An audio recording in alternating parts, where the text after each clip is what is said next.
Hola y bienvenidos a otro episodio de nuestra serie de podcast Bienestar en el Trabajo. Mi nombre es César Izazola y soy el director de negocios en Workplace Options México. Hoy estaremos discutiendo el bienestar financiero en las organizaciones y tenemos dos invitados muy especiales para platicar este tema. Quisiera dar la bienvenida a Carlos Alberto Olvera Carmona, director y fundador de IRCA Seguros. Él es especialista en análisis de riesgos y asesoría de seguros, con una experiencia de más de 20 años. También tenemos con nosotros a Alejandro Poleri, entrenador en Workplace Options, y él cuenta con más de 30 años de experiencia en temas de corporaciones globales como ejecutivo, consultor y coach, desde el desarrollo empresarial hasta la implementación de soluciones empresariales. Muchas gracias por estar con nosotros. Bueno, vamos a empezar con nuestra conversación. Voy a empezar contigo, Alejandro. ¿Cuál es el panorama económico a nivel global y latinoamericano? ¿Nos podrías compartir un poquito? Sí, claro. Hola a todos y todas. Gracias por participar de este encuentro. Bueno, justamente estamos ahora en el medio de las reuniones del Foro Económico Mundial en Davos, que finaliza ahora el 19 de enero, una reunión que se hace todos los años, con 100 presidentes, con 1000 CEOs, con representantes de las organizaciones civiles. Y es interesante observar cómo modelan el mundo, cuál es la situación actual, justamente para darnos una introducción sobre algunas estadísticas, cómo estamos parados hoy en el aspecto financiero personal. Ya desde el año pasado se hablaba de la policrisis, o sea, había temas de tasas de inflación, había temas de logísticos mundiales, comercios, flujos de capitales, que estaban bastante complicados. Y este año parece que se mantienen igual y se profundizaron un poco más y aparecen nuevas cuestiones en la agenda. Estas situaciones que estamos observando nos dan mucha incertidumbre a nosotros los simples mortales, digamos, porque vemos que hay situaciones de profundidad de divisiones geopolíticas, está el tema de Israel-Palestina, China-Taiwán, Rusia, Ucrania, el movimiento y el conflicto en el Medio Oriente, que impactan en valores generales sobre petróleo, transferencias de divisas y comercio. En esta situación, lo que estamos observando es que a eso se le suma la cuestión de seguridad alimentaria y seguridad climática. Y además aparece el tema de la inteligencia artificial como un acelerador del cambio y de la incertidumbre en el mercado laboral, que está siendo justamente en este momento tratado. ¿Eso qué nos genera a nosotros? Nos genera una incertidumbre fenomenal. Nuestros países están siendo impactados por algunas diferencias en tasas de inflación. Estados Unidos está más tranquilo, está pasando como una primavera en este momento, con una inflación controlada, con un mercado laboral casi en un pleno empleo, con las tasas de la Fed tranquilas. Entonces, está aproximadamente todo en diría yo, en un lugar de homeostasis, de equilibrio. Sin embargo, todo esto que estamos hablando, que le estoy anticipando, genera incertidumbre de futuro.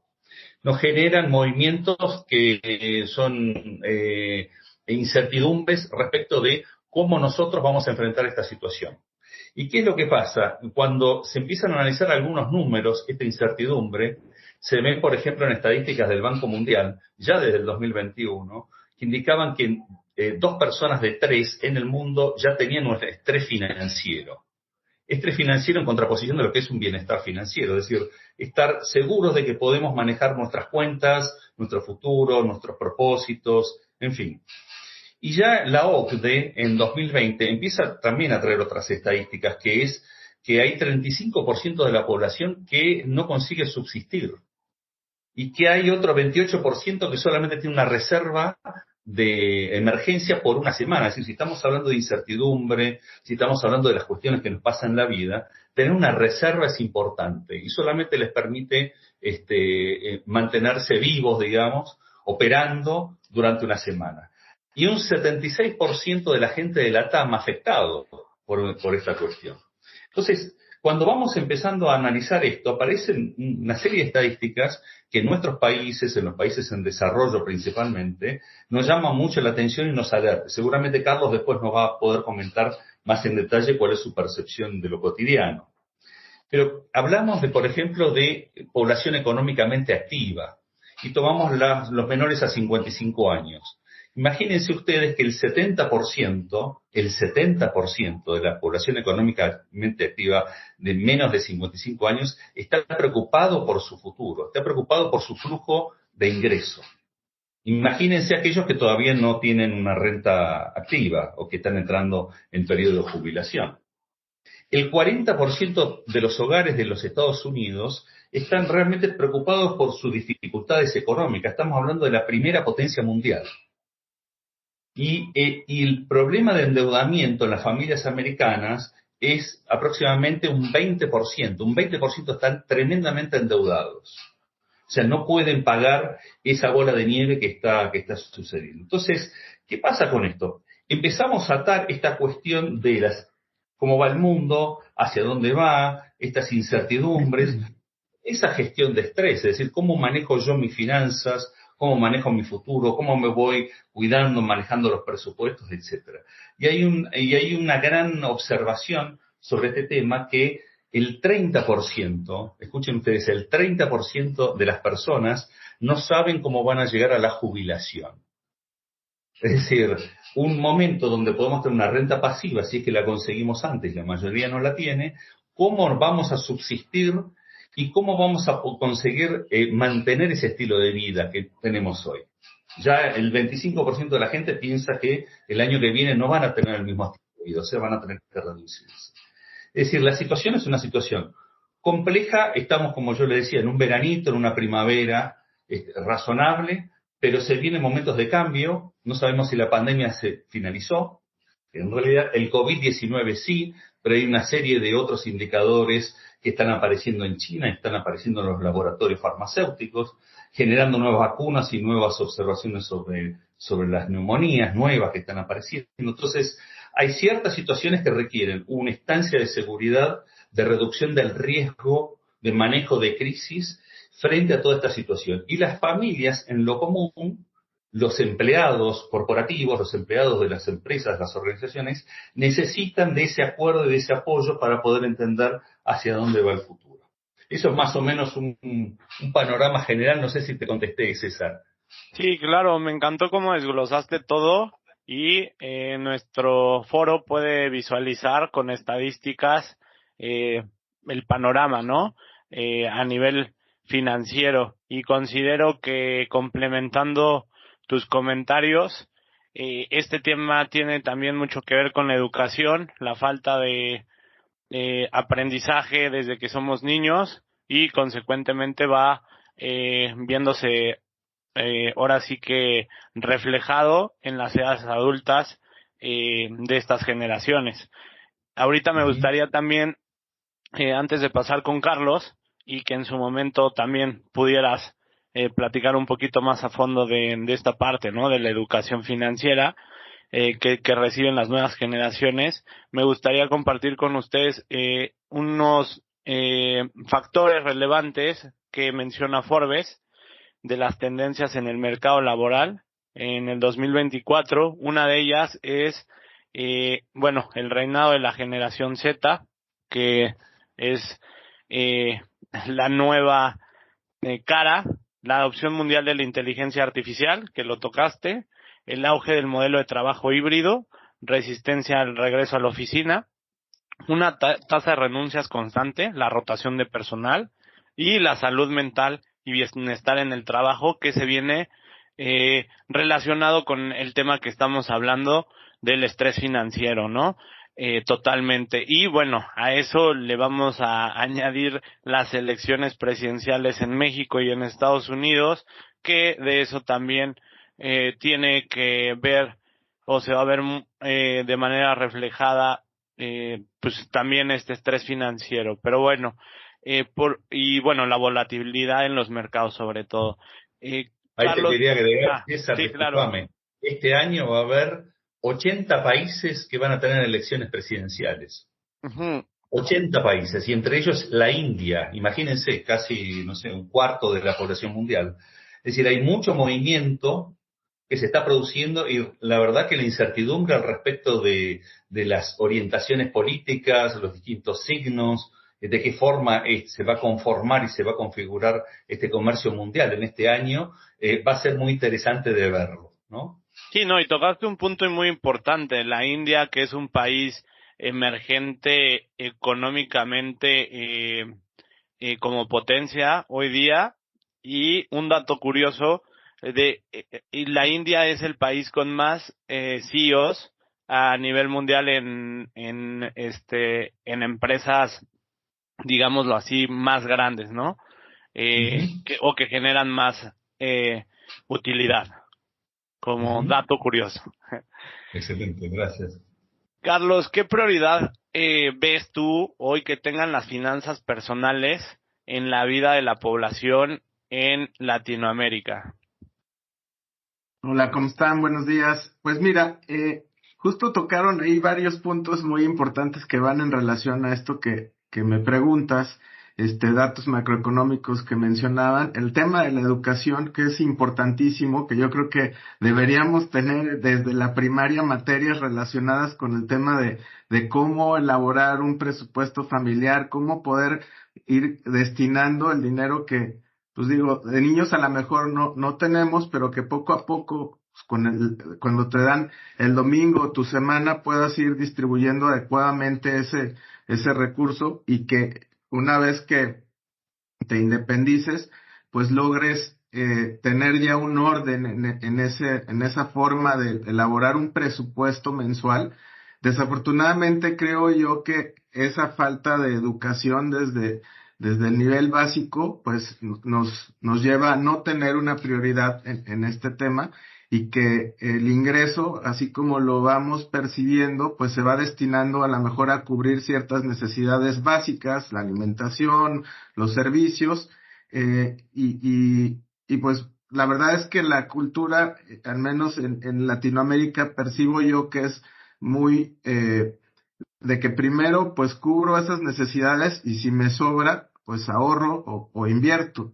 Y creo yo que dentro de la elaboración de un presupuesto, así como el compromiso de pagar el recibo de la luz o de ir a comprar el súper, deberíamos tener un rubro pues que fuera el ahorrar, ¿no? Una parte de ese ingreso que tenemos y darle orden a esas finanzas personales.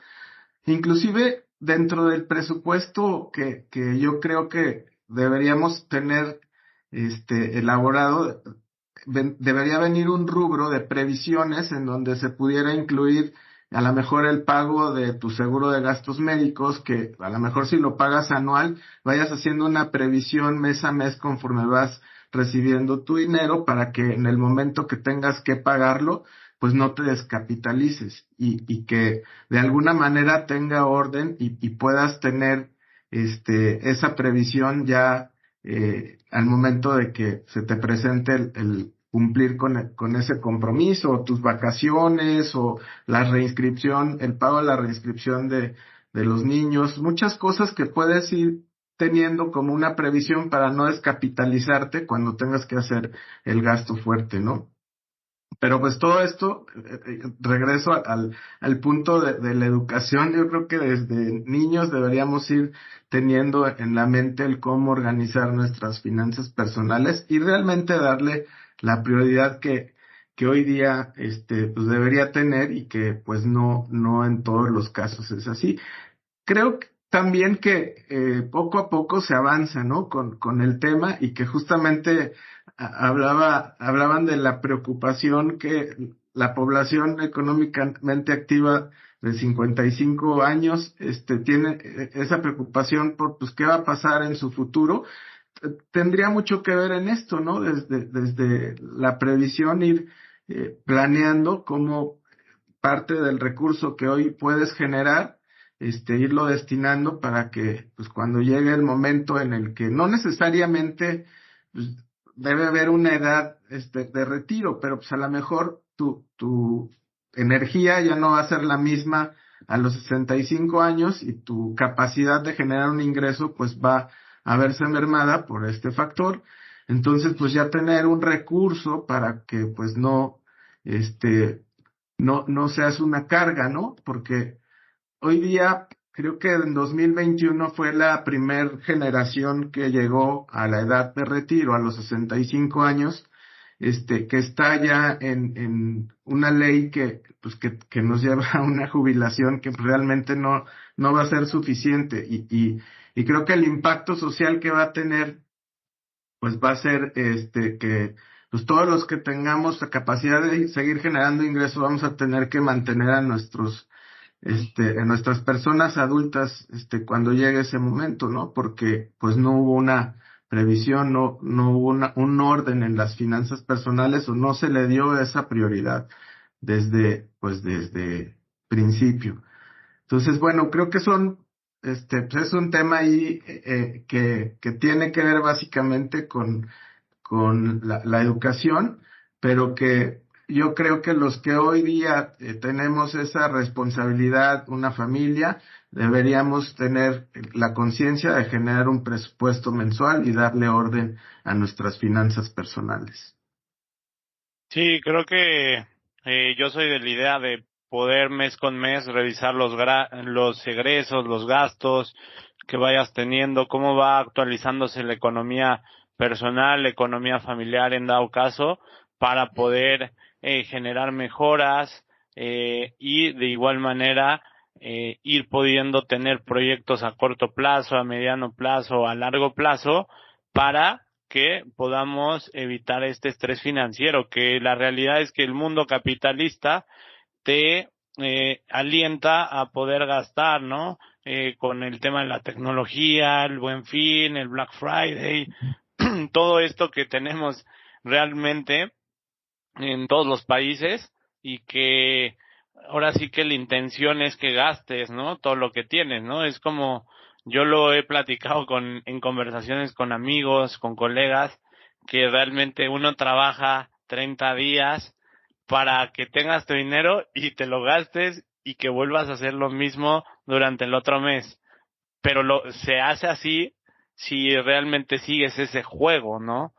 Pero si realmente uno trabaja sus finanzas personales, puede tener estos, de alguna manera, resultados, estos frutos, por así llamarlos, de tener un patrimonio, de tener una casa, de poder viajar, de poder disfrutar la vida en general o darse ciertos gustitos, que creo que si se hacen con organización, de manera proporcional cada uno a su nivel socioeconómico, puede ir dárselos a sus familias y con ellos, ¿no?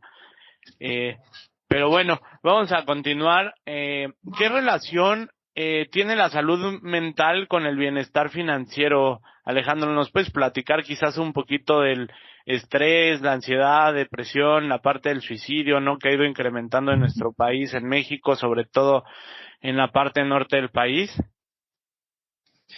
Sí, un poco tomando continuación de lo que comentabas antes, ¿no? Comentaban los dos. Este aspecto del estrés financiero o este aspecto de la gestión financiera es más un juego psicológico que un juego técnico, que un juego matemático. O sea, el 80% tiene que ver con esto que comentábamos. Bueno, ¿qué decisión voy a tomar de compra? ¿Cuándo lo voy a hacer? ¿Con quién lo voy a hacer? ¿Lo voy a demorar o no lo demoro? ¿Cuál es la fuente de ingresos? ¿Lo tengo ahora? ¿Cómo manejo mi ansiedad de querer tenerlo? Es decir, es un juego interno, un juego interior, un inner game, como dirían los americanos, que tiene que ver mucho con la psicología. Y en este proceso empezamos a notar que aparte de ese proceso de pensamiento, aparte del proceso de la toma de decisiones, en cada compra que voy a hacer, incluso si decido que es necesario o es un deseo, si me voy a tomar un taxi o voy caminando, es decir, cada pequeña decisión que voy a tomar es una conversación interna que yo tengo conmigo mismo. Y no puedo escaparme de las creencias que yo tengo respecto del dinero. ¿Cómo lo viví en mi casa? ¿Cómo aprendí a gestionar eso? ¿Qué significa ese dinero para mí? Entonces, hay lo que se llaman guiones monetarios, ¿no? Entonces están aquellas personas que tienen una creencia que son más adoradores del dinero, ¿no? Entonces dice, bueno, la verdad que el dinero soluciona todo, o la verdad que nunca hay dinero suficiente. Bueno, si uno piensa así, las decisiones que va a tomar va a ser en ese sentido. Va a ser diferente a la evitación del dinero. Aquellos que dicen, no merezco tener más dinero, o hay que tener solamente lo necesario, o dicen, el que tiene dinero no lo hace trabajando, ¿no? Son creencias y relatos que uno tiene y va tomando decisiones al respecto. Bueno, y ahí hay también varios guiones. Pero ¿qué pasa? La Asociación Psicológica Americana dice que hay una relación concreta entre el bienestar mental y el bienestar financiero, o entre el estrés financiero y el estrés mental. E incluso hay un estudio que se hizo en México, muy interesante, donde le preguntaron a 1.200 personas, frente a ese estrés financiero, ¿usted se siente emocionalmente afectado? Y las personas, 43% dijeron sí. Me siento emocionalmente afectado. ¿Qué tipo de cosas le pasa? Bueno, siento culpa, siento vergüenza porque no puedo pagar esto frente a mis hijos, siento aislamiento social, me empieza a afectar, no puedo empezar a dormir, estoy empezando a tener impacto en mi sistema inmunológico, me estoy enfermando más. Es decir, se ha correlacionado que el estrés financiero tiene un impacto, es el principal indicador, o la principal, diría yo, causa, diría que lo que impacta más en un estrés mental lleva aproximadamente 3 veces más de impacto que el resto de las otras condiciones. O sea, yo puedo tener un estrés físico, un estrés relacional, un estrés espiritual, un estrés de trabajo, pero el estrés financiero es 3 veces más potente que el resto. Entonces, si nosotros tenemos ciertas creencias y nosotros tenemos que tener ciertos comportamientos, podemos cambiarlos, porque todo comportamiento se puede cambiar, neurológicamente, biopsicosocialmente, etcétera. Ahora es importante entender que hay una correlación directa entre eso, cómo gestiono el dinero, un poco lo que contaba Carlos, ¿no? Cómo yo voy previendo el futuro, cómo voy educándome, qué creencias tengo al respecto, cómo lo trabajo con mi familia, incluso hago un presupuesto familiar, y cómo eso va impactando las decisiones que voy a tomar. Es muy importante este tema porque tanto estrés, ansiedad, depresión, suicidio, etcétera, están correlacionados. Las personas que tienen un estrés financiero profundo tienen el doble de posibilidad de estar pensando en suicidio. No es que lo van a cometer, pero que estar pensando cómo me saco este problema de encima. La gente que está con ansiedad tiene hasta 1,8 veces más dificultad, o sea, tiene la mitad de potencia, digamos, para salir de la ansiedad si tiene un estrés financiero. O si la persona está en depresión, tiene hasta 4 veces menos posibilidades de salir de la depresión si tiene un estrés financiero. Y estamos hablando solamente de la capacidad emocional. Ahora, imagínense esto mantenido a lo largo del tiempo, cómo nos afecta a lo físico. Es lo que les comentaba. El sistema inmunológico, el sistema hormonal, el sueño, el humor, los relacionamientos, en fin.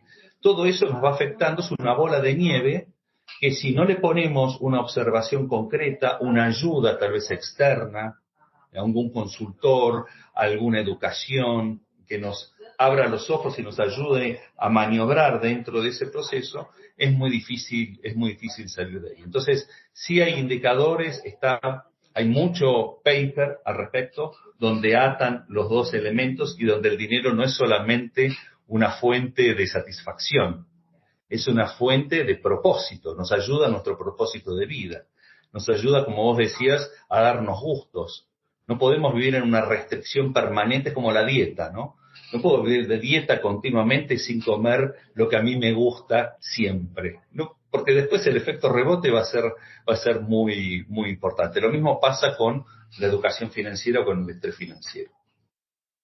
Sí, totalmente. Concluyendo por ahí con lo que comentaste, pues bueno, al final, en algún momento va a llegar el final para todos nosotros, que es la muerte, y considero que, pues, no he conocido alguien que se lleve todo, ¿no? Entonces, por eso, o algo más bien, por eso es tan importante esos gustitos, disfrutarlo y pues tener un equilibrio, ¿no? Para mí es el éxito, si podríamos ponerle una palabra, ¿no?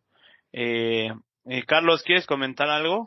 Sí, yo creo que ahí también, complementando lo que platicaban, es la presión social que de repente existe por tener, por poseer bienes, por tener un buen coche, por tener una buena casa, por irte a un buen lugar de vacaciones, pues nos va ahí orillando a que a lo mejor, pues, nuestro nivel de ingresos no te permite acceder a ese tipo de gustos, si lo queremos llamar así, y bueno, pues, empiezas a endeudarte, ¿no? Y eso, pues de alguna manera, se empieza a volver una bola de nieve porque no tienes la capacidad para ir cubriendo esa deuda, relacionado con lo que platicábamos hace rato, al no tener orden en tus finanzas personales, y entonces, pues, caes en una situación pues, de angustia, de no saber cómo cubrir esa necesidad de pagar, de ese compromiso, te genera estrés, y viene ahí el tema físico de que pues por lo mismo no puedes dormir bien, o a lo mejor pues recurres te tomas un trago y de repente ya estás envuelto en un problema de un alcoholismo, y te va generando otras situaciones o otros panoramas, otros escenarios que pues acaban pues impactando de muchas formas, ¿no? O sea, en cuanto a lo psicológico y lo físico, y bueno, pues yo creo que volviendo al tema anterior de tener el orden, nos va a ayudar a que ese orden financiero, esas buenas finanzas, pues nos den paz y nos permitan, pues, tener acceso a determinados, gastos que a lo mejor no son una prioridad, como ir de vacaciones, pero, pero con ese orden que nos va a dar la tranquilidad pues no, que no me voy a descapitalizar, no voy a estar preocupado por pagar la tarjeta de crédito porque pues ya lo pude cubrir con anticipación, y pues evitar ese estrés y esa ansiedad y todo lo que desencadena esto, ¿no? Entonces, pues yo creo que sí es bien importante el dar esa prioridad a nuestras finanzas personales para evitar el tema del estrés financiero que, como bien comentaba Alex, la, el, el número de personas que hoy día ya presentan un estrés por este tema, cada vez es mayor, y inclusive en la productividad de las empresas se ve reflejado, ¿no? Pues que pues al tener la preocupación, pues no rindes lo mismo, ¿no? Entonces, pues yo creo que es bien importante el cuidar ahí nuestra salud mental, y pues va a ayudar mucho el tener buenas finanzas personales. Muy bien. Alejandro, ¿cómo las organizaciones privadas y ONGs pueden aportar a la sociedad y a los colaboradores? Uy, es un gran eje, un gran eje temático ese, porque las organizaciones justamente le dan el marco a ese contexto, ¿no? Ese contexto laboral, ese contexto de los empleados, esos beneficios que tiene justamente lo que estamos hablando ahora, darle continuidad, darle camino, darle espacio para que la persona pueda sacarse sus dudas, pueda aprender, pueda ser asistido. Entonces, si hablamos que el juego, diría, financiero personal es más un juego psicológico que un juego técnico, entonces las empresas pueden poner a disposición counselors o psicólogos que ayuden a entender este modelo de creencias, que ayuden a entender este modelo de valores, de las cosas que la persona se permite y no se permite, cuáles son sus barreras, para poder ir destrabando cuáles son sus creencias que no son funcionales. Pueden ofrecerles coaches también para poder acompañarlos en ese cambio comportamental. Pueden ofrecerles consultores financieros para ahí sí ir a armar, vamos a armar un presupuesto, vamos a entender cuál es tu situación, vamos a entender cuáles son los bordes a partir del cual querés actuar o no querés actuar. Pero yo creo que las empresas, además de la educación, dar webinars, programas de asistencia a empleados principalmente, pueden ayudar y ser un portal donde la persona, si toma esa responsabilidad y toma ese deseo de ir adelante, la empresa lo apoye, lo acompañe, le dé las herramientas desde distintos ángulos para que pueda encarar esa temática específica que está necesitando. Eso del lado del empleado, llamemos de la comunidad interna, ¿no? De una organización. Ahora, una ONG puede dar soportes también de otro tipo. Puede educar hacia afuera o incluso existe desde el año 1970 y pico, desde Bangladesh, fundado por Muhammad Yunus, Premio Nobel de Economía, de la Paz, perdón, donde él montó un sistema de microcréditos para la gente más pobre de los pobres, y principalmente las mujeres. Y eran créditos donde las mujeres no tenían cómo devolverlos, pero montó un esquema principal de colaboración entre personas, mujeres principalmente, que necesitaban dinero para encarar un emprendimiento propio. Era poco monto, era muy bajo monto. Sin embargo, se comprometían a pagar todos los meses. Y el grupo era solidario. O sea que lo que consiguió hacer es tener más de un 95% de, creo que fue 98 y pico, de pago de que las personas estaban al día, aún no teniendo plata para vivir, pero devolvían sus préstamos. La persona conseguía hacer su desarrollo, su empresa, su microempresa, conseguía subsistir con eso y el resto de las mujeres lo apoyaban. Es decir, había una integración también cultural de la sociedad. Entonces, las ONGs, en la parte del microcrédito y seguramente muchas otras acciones que pueden estar haciendo, las organizaciones respecto a sus empleados pueden motorizar este movimiento de educación, de puesta en marcha, donde no necesita grandes créditos, pero sí necesita disciplina. La persona necesita disciplina, responsabilidad, apoyo y principalmente que confíen en ella, ¿no? Sentirse confiante, sentirse apoyado y sentirse que está en un proceso de aprendizaje, principalmente. Perfecto. Y bueno, creo que respondiste la siguiente pregunta acerca de los programas personalizados. Creo que nos los acabas de desglosar perfectamente, en donde, pues bueno, es relevante de repente tener estos entrenamientos, estas asesorías por consejeros, psicólogos, coaches, para pues darle una herramienta adicional a los empleados, ¿no? O a las personas que no puedan acceder a ellos, como lo puede ser o lo puede realizar una ONG. Ahora, Carlos, ¿nos podrías compartir desde tu experiencia en el sector asegurador qué instrumentos financieros sugieres para el sector laboral formal, informal en Latinoamérica que estén activamente trabajando?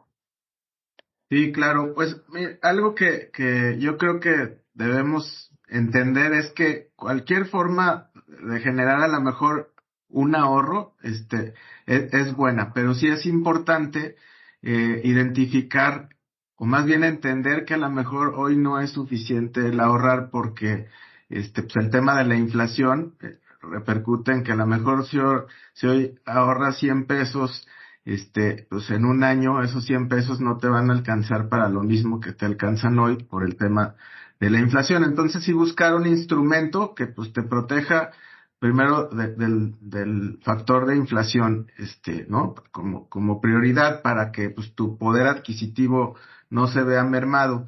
Y bueno, pues también el tener un enfoque, o sea, saber, pues ese ahorro, esa, inversión que vas a hacer, pues, cuál es su objetivo. Hablábamos de la planeación para tener un recurso para el retiro, pues a lo mejor encontrar un esquema en el que puedas ir ahorrando y que cuando llegues a esa edad tengas recursos suficiente para mantener tu estilo de vida o inclusive vivir mejor. Y bueno, sí buscar instrumentos que además de que te protejan de inflación, tengan un rendimiento garantizado. Pues yo creo que principalmente, o para quien no está muy familiarizado con con el mundo de las finanzas, ¿no?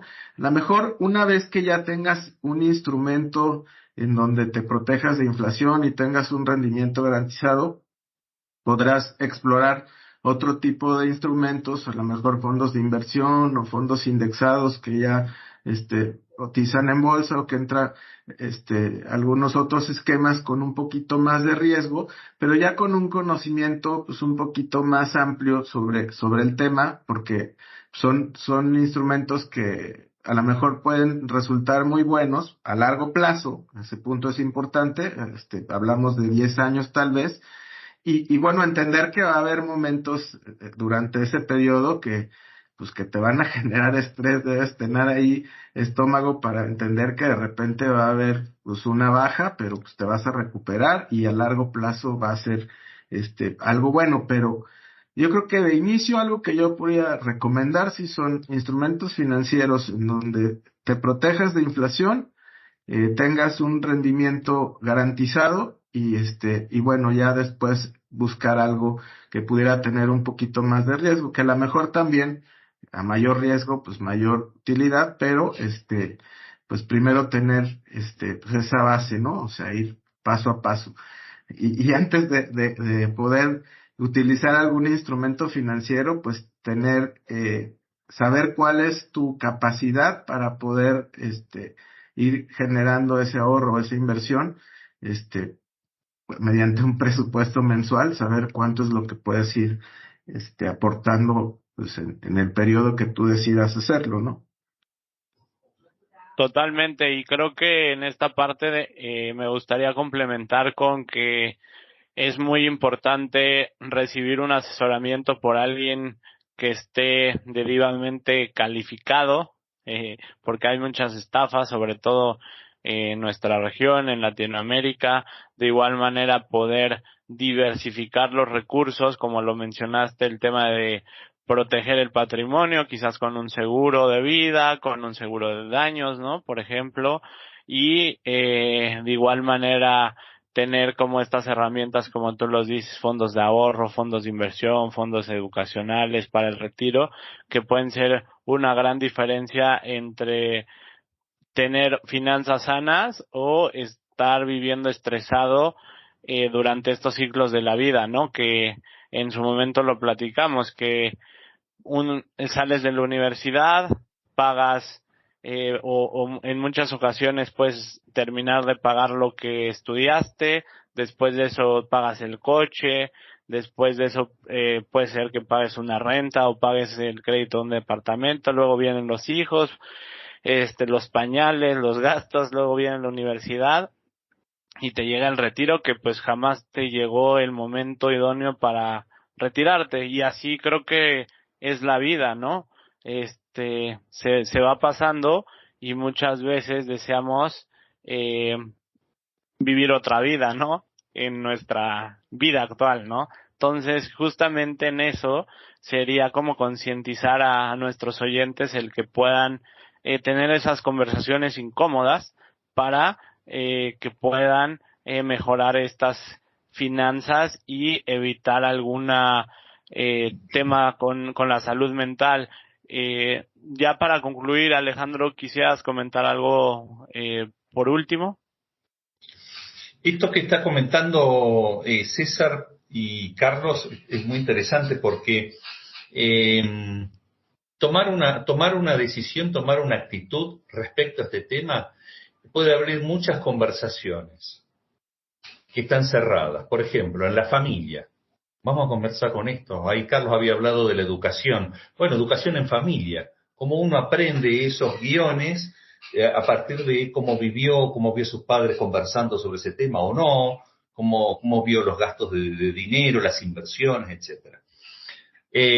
Y abrir conversaciones con amigos, abrir conversaciones con las personas que están más o menos en la misma situación y preguntar, bueno, ¿y vos cómo te estás llevando con esto? ¿Qué estás haciendo?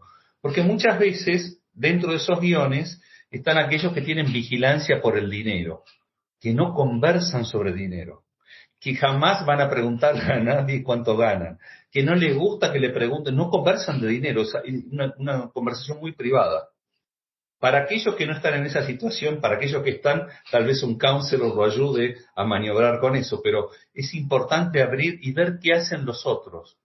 Un especialista como Carlos, bueno, qué opciones hay, qué se puede hacer con esto, la verdad que no sé. Partir del no sé nos ayuda justamente a dar el siguiente paso y expandir nuestros límites. Así que me parece que en este juego psicológico tiene que ver mucho con el entendimiento propio, con el acuerdo, como acuerdo con la familia, y qué hace el resto para hacerlo juntos y más fácil. Oye, es que de Sí, repente, perdón César, de repente, como dice Alejandro, se vuelve un tabú el tema del dinero y a lo mejor ahora menos, pero antes era como complicado tocar el tema en familia, ¿no? Hablando de la asesoría que nosotros damos a nuestros clientes, siempre buscamos pues de tener primero un acercamiento en donde entendamos muy bien cuál es pues el momento de cada persona, de cada familia y sobre eso pues, irlos orientando en cómo desde armar un presupuesto y poderlos llevar a identificar cuál va a ser su capacidad para poder generar un ahorro, una inversión, porque muchas veces no tienen idea de dónde están parados. A veces yo pregunto, oye, pues, ¿cuál es tu presupuesto mensual? ¿Cuánto gastas al mes, no? Una familia de, pues, mamá, papá y dos hijos. Y de repente me dan datos, pues no sé, 15,000 pesos aquí en México. Pues digo, pues no tienes ni idea de lo que estás diciendo, ¿no? Porque pues el gasto de una familia con dos hijos, pues 15,000 pesos, pues a lo mejor a la semana y me estoy yendo corto. Entonces, el irlos orientando o asesorando en ese sentido de, a ver, o sea, ¿de dónde salen esos 15,000 pesos? Tan solo, pues empiezas a preguntar cuánto pagas de renta o de hipoteca o de colegiatura o en el súper y de repente me dicen, no, pues sí, la verdad es que no tengo ni idea. Y bueno, pues desde ahí ir, ayudando a que, pues, tengan pues más orden en cómo ir manejando su dinero y platicarlo en familia para poder pues evitar el no tener un orden y pues generar ahí un problema importante, ¿no? Entonces sí, buscamos siempre dar la asesoría desde el principio en ese punto y bueno, y seguir en el camino, siempre buscamos generar relaciones de largo plazo porque pues las necesidades cambian, ¿no? O sea, a lo mejor hoy tengo una capacidad, una necesidad, pero pues en 5 años a lo mejor ya tengo otro hijo pues en 10 años también cambian. De repente me dicen, no, pues clientes que terminaron de pagar la universidad de sus hijos, dice, ya me aumentaron el sueldo. Y le digo, pues qué bueno, ¿no? Dejaste de pagar la universidad, pero pues, ¿cómo va tu seguro de gastos médicos, no? Porque pues cuando vamos avanzando en edad por el riesgo, pues se va incrementando. Entonces uno piensa que pues nuestro gasto va a bajar, cuando lleguemos a cierta edad y probablemente baje, pero pues va a haber cambios, ¿no? O sea, va a haber necesidad de otro tipo de gastos y tenemos que pues ir previendo con anticipación para pues mantener una salud mental y pues, y una tranquilidad y pues vivir dignamente, ¿no?